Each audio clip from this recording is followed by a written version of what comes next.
Eliot Wolf opens up to the media about this Pats offseason, and most of what he had to say was music to my ears. This is Locked On Patriots.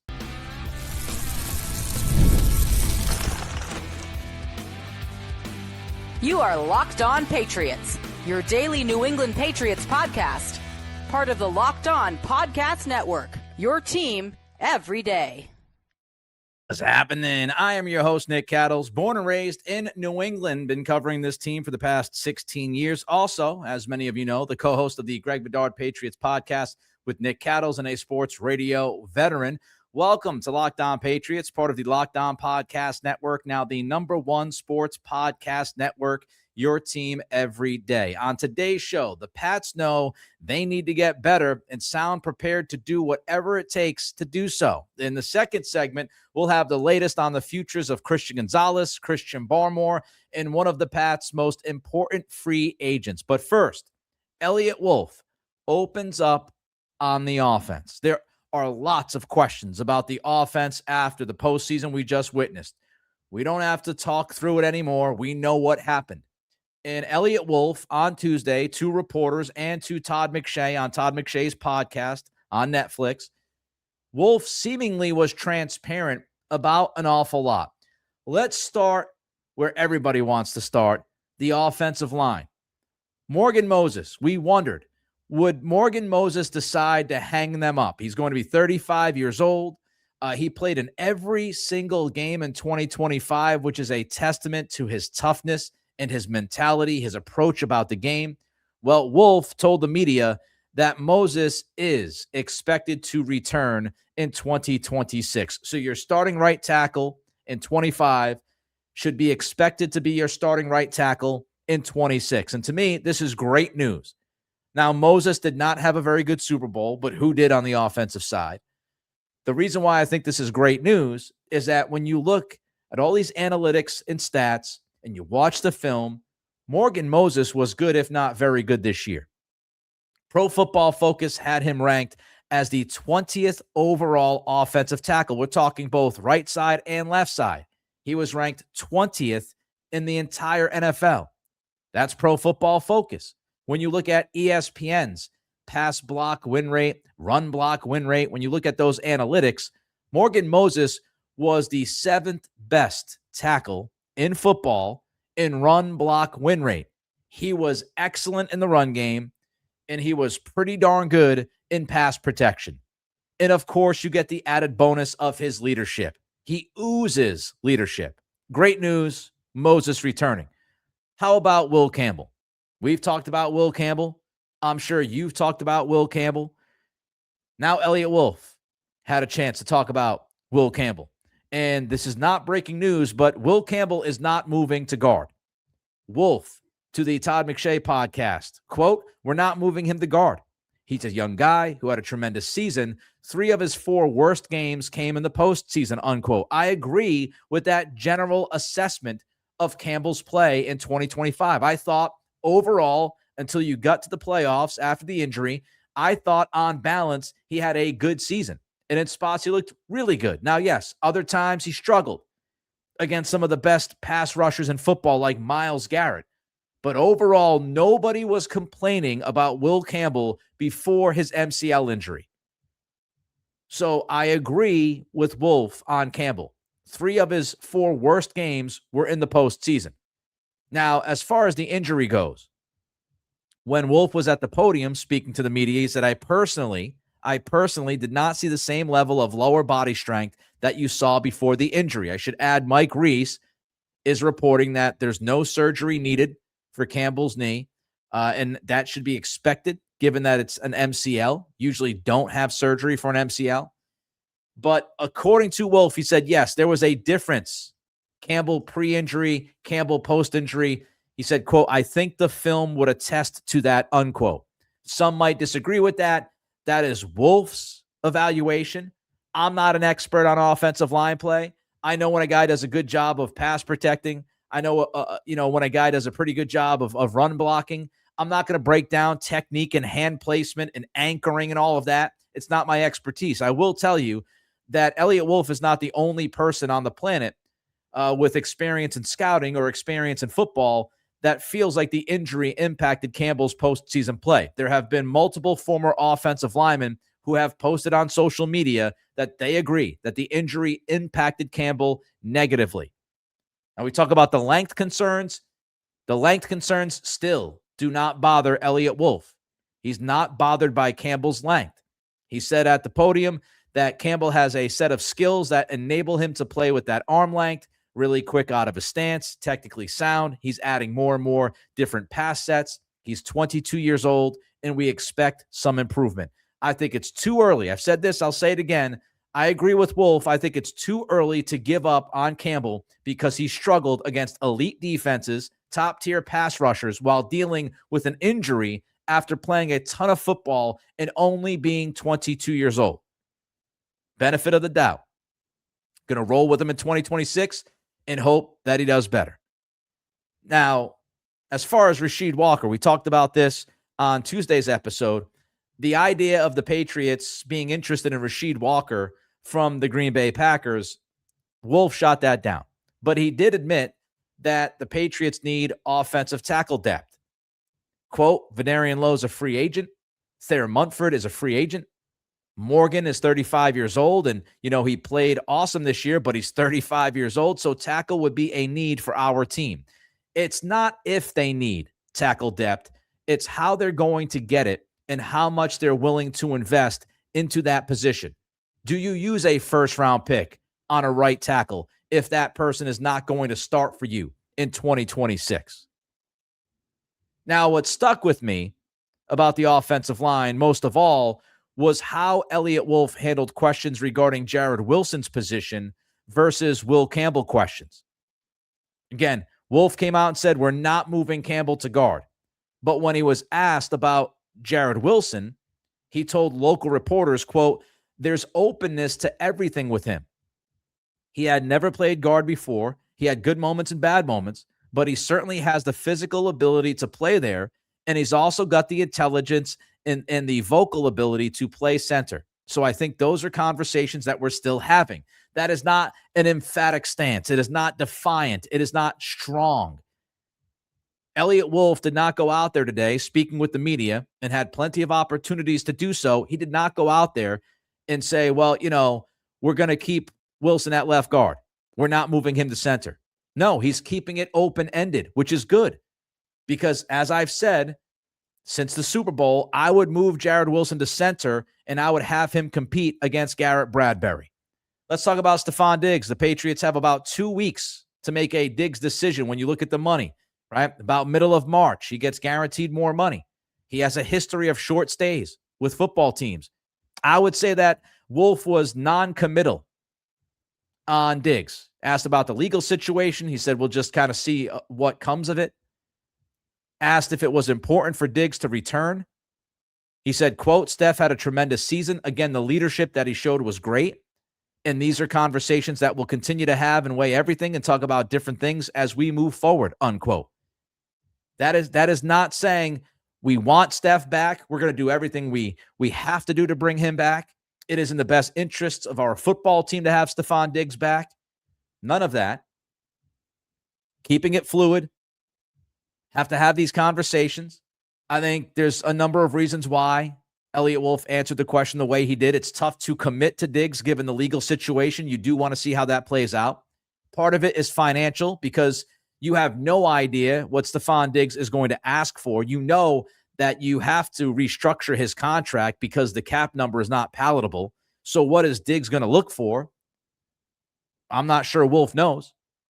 And, of course, part of it is other conversations you'll have this week. Like, can you trade for A.J. Brown? If you trade for A.J. Brown, are you going to keep Brown and Diggs on the same roster with their cap numbers? Probably not. I would love to in a perfect world, but as you look at it overall in the cash spending, it's tough to believe that you would put that much money towards the receiver position. So Wolf did not give the impression that they want Stefon Diggs back at all costs. Speaking of wide receiver, number one need is the alpha wide receiver, or at least one of the top needs. I don't know if we need to number them, but as far as receiver goes, the number one need in that room is the alpha. Eliot Wolf did not back away from that.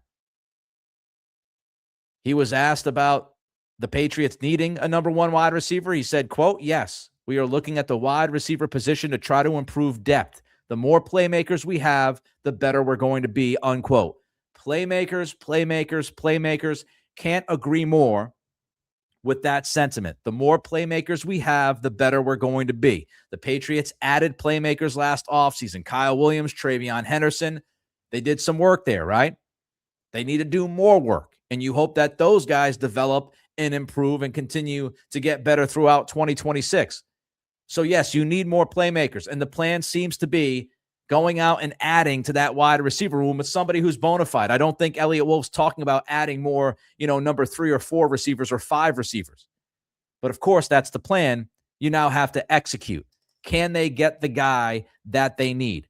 Will they be able to acquire an A.J. Brown? Will they be able to sign an Alec Pierce? Will they go into the draft and find a way to move up to draft one of the top 4 receivers in football in this football draft? Will one of those guys fall to them at 31? Having a plan is great, but you need to have the means to execute it, and you need some things to fall your way.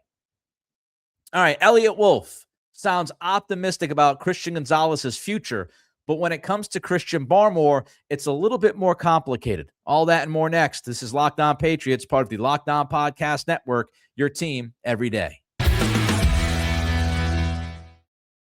Welcome to the 5-Hour Energy Flavor Draft. We're looking at every aspect of the draft to let you know which tasty flavors are the best and which just might be sleepers. The board is set, the flavors are ready, and only one is going to take the top spot. 5-Hour Energy has a lot of upcoming flavor innovations planned. Man, oh man, you got to be ready because 5-Hour Energy shots give you a boost with 0 sugar. Let's talk about the top pick in this draft. Let's talk about cotton candy, a delicious swirl of sugary clouds, a fruity twist, a hint of vanilla, the sweet side of tasty caffeine, throwback flavor with a boost. Cotton candy should absolutely be the number one pick. But let's also talk about a sleeper. You love sleepers. How about confetti craze? Delicious blend of rich and buttery, freshly baked confetti cake, smooth vanilla frosting, and a sprinkle of sweetness in every sip. Sweet birthday cake inspired flavor. Man, confetti craze is a sleeper. Find your new favorite flavor of 5-Hour Energy shots available online at 5hourenergy.com or Amazon. If you love this pod but hate the interruptions, you want to check out the Everydayer Club. $1.25 a week, $5 a month, ad-free, Discord access, and more. Go to lockedonpatriots.supercast.com or check the link in the show notes to learn more. And, of course, don't forget, if you're watching us on YouTube, help out this podcast as we grow the community, as we build off of what we did throughout the regular season, getting you ready for a very fascinating offseason. Don't forget to click that thumbs up. Like this podcast on YouTube. Don't forget to throw a comment in your thoughts on Eliot Wolf and what he had to say about the offensive line and Stefan Diggs. And don't forget to subscribe. We appreciate every single one of you. There are less questions, I think, about the defense on the surface than there are about the offense. But don't get it twisted. There are still some very important decisions that need to be made this offseason. And we begin with Christian Gonzalez. Now, talked about this last week. I think it's a no-brainer to extend Christian Gonzalez. I think he was excellent for most of this season. I thought he was really freaking good in the playoffs. I thought he was tremendous in the Super Bowl. If you're going to extend somebody, you extend somebody at a premium position who is young, is considered a top 5 or 6 guy at that position.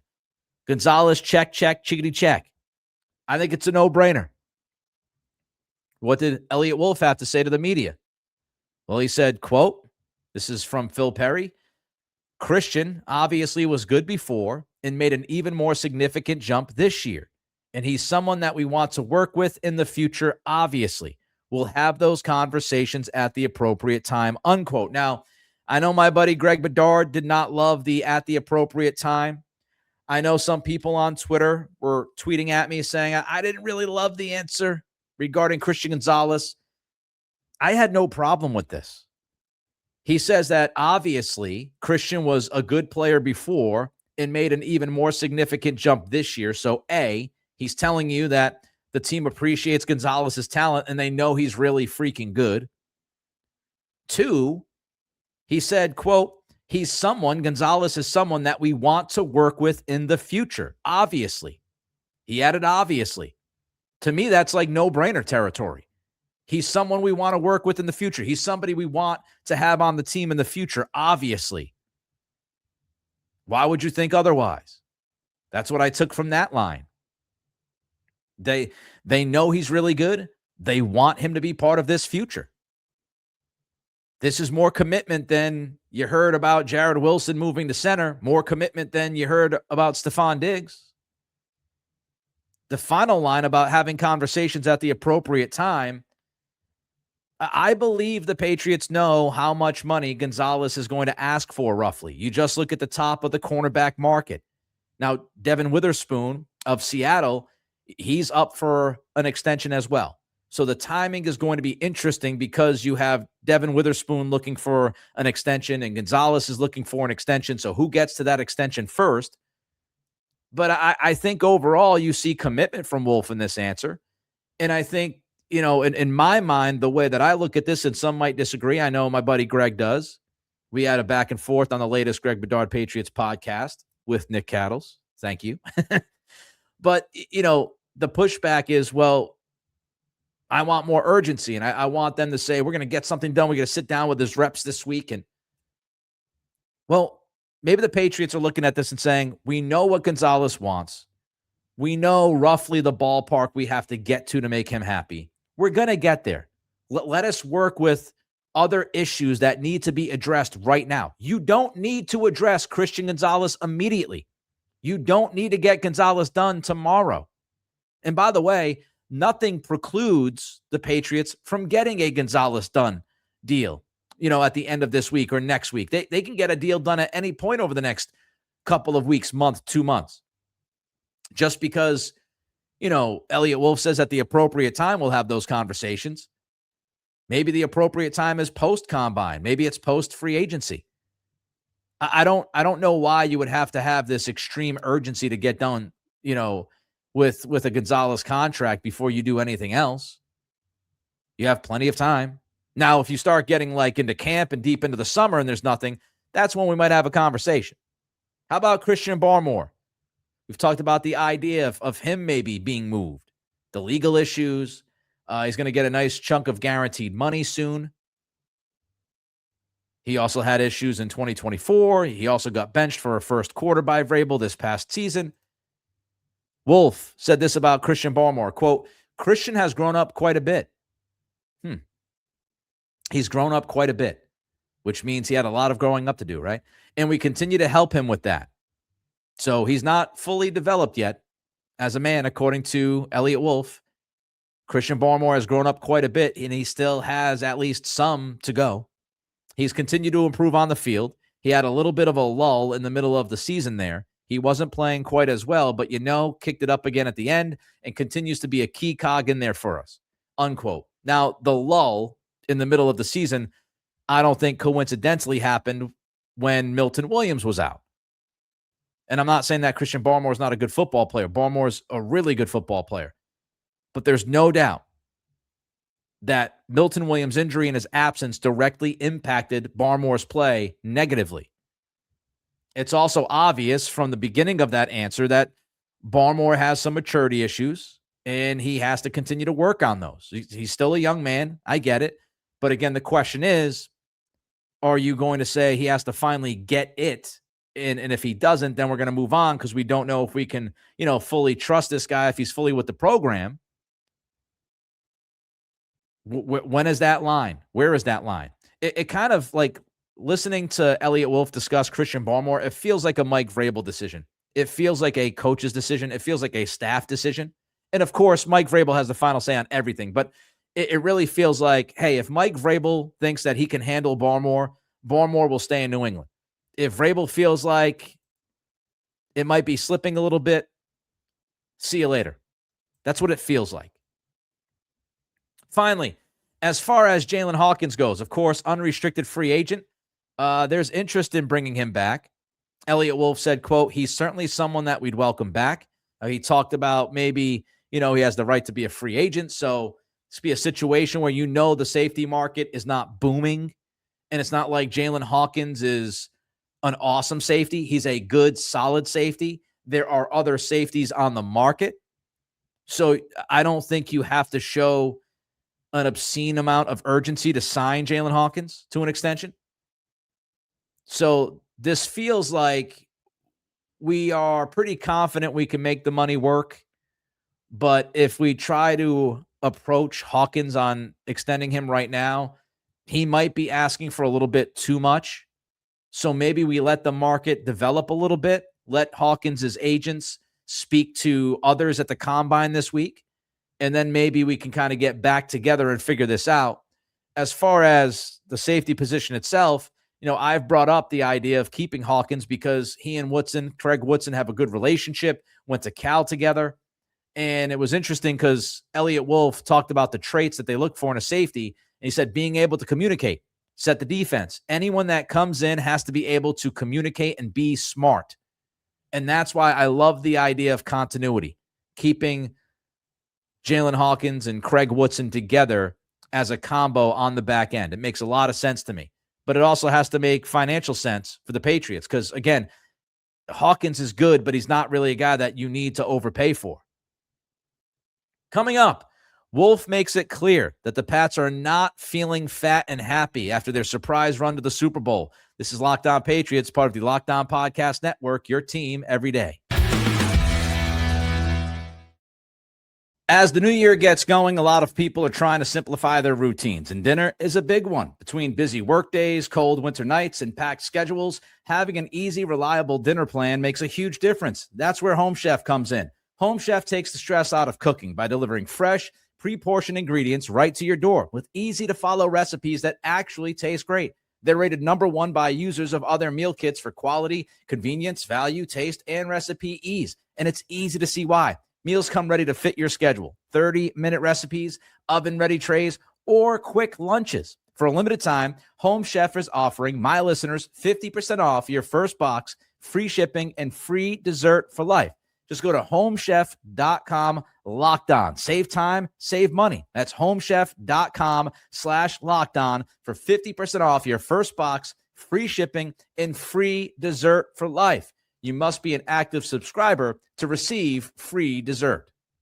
Workplace chaos, deadlines stacking up, inbox overflowing, and the one position you have to fill still sitting open. When the pressure's on and you need the right hire, this is a job for sponsored jobs. Indeed, sponsored jobs helps you reach the people who actually fit what you're looking for: skills, experience, location. So you're not just hoping the right candidate stumbles across your post. And here's a stat that says it all. In the minute I've been talking to you, companies like yours made 27 hires on Indeed, according to Indeed data worldwide. Spend less time searching and more time actually interviewing candidates who check all your boxes. Less stress, less time, more results. When you need the right person to cut through the chaos, this is a job for Indeed sponsored jobs. And listeners of this show will get a $75 sponsored job credit to help get your job the premium status it deserves at Indeed.com/podcast. Just go to Indeed.com/podcast right now and support our show by saying you heard about Indeed on this podcast. Indeed.com/podcast. Terms and conditions apply. Need to hire? This is a job for Indeed sponsored jobs. Don't forget to like, comment, and subscribe. As I record this podcast, we're about 10 subscribers away from hitting 9,000. So don't forget to help us out. Again, like, comment, and sub. A difficult needle to thread for the Patriots this offseason. I don't believe that this team is 1 to 2 pieces away from winning a Super Bowl. I don't believe that. If everybody was going to stay the same age, if injuries, were going to be impossible to happen in 2026, you might have that conversation. But we've talked about it. You've got a number of players aging at some pretty important positions. You were, up until late in the season, pretty healthy, relatively speaking. And of course, you're going to have a tougher schedule in 2026, et cetera, et cetera.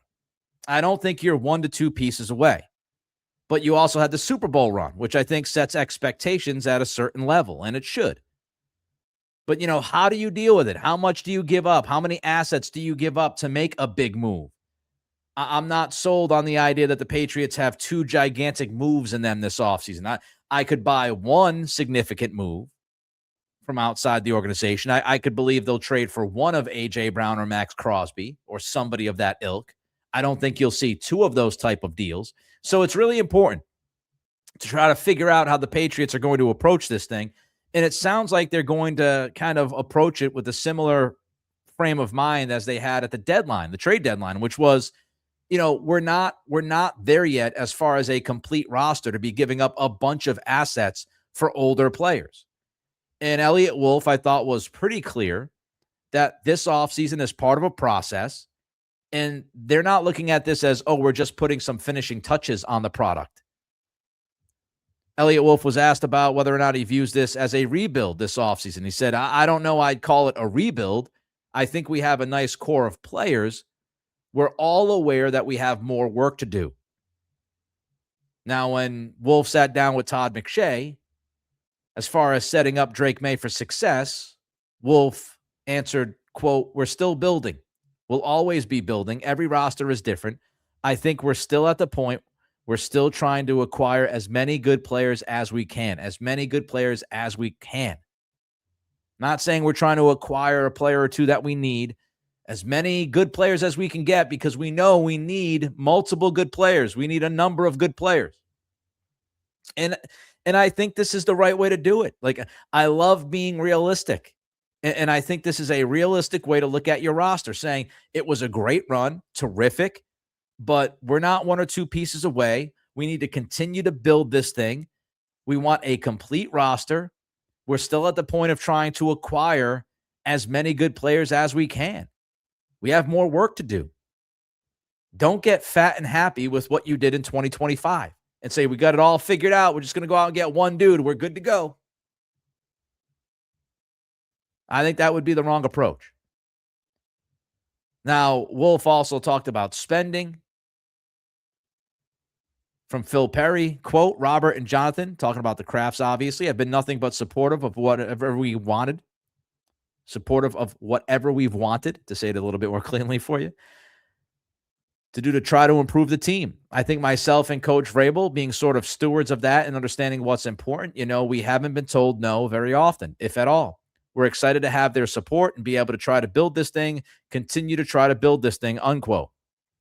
And I would point to a Tom Curran article last March at NBC Sports Boston about the team spending.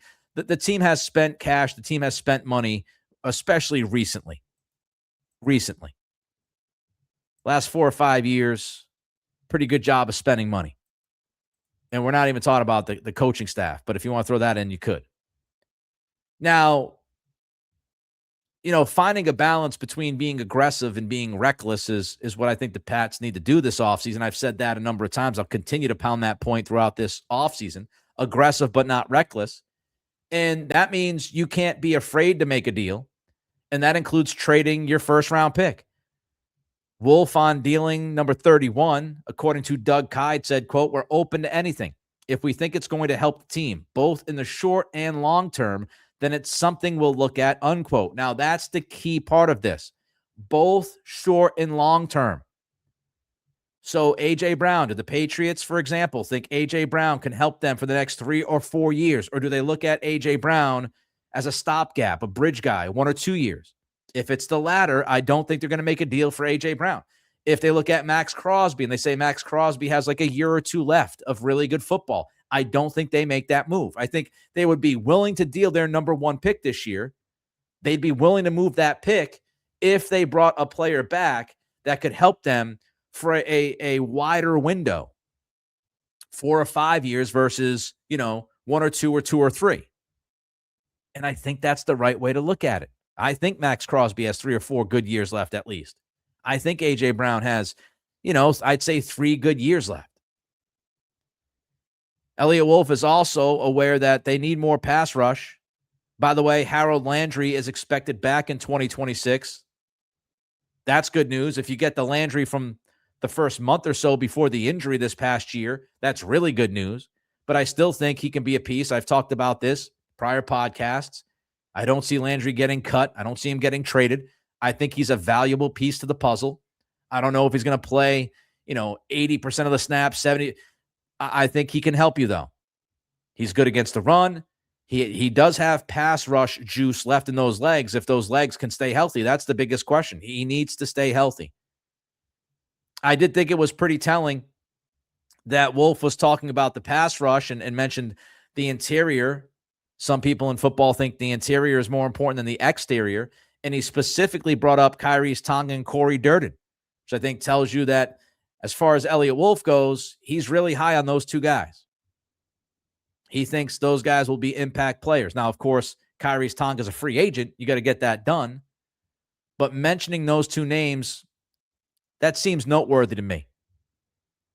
And by the way, Eliot Wolf, shout out to him for listening to the Locked On Patriots podcast, because he agreed with what we talked about on Monday, that this draft is deep at edge. The Patriots need help at edge.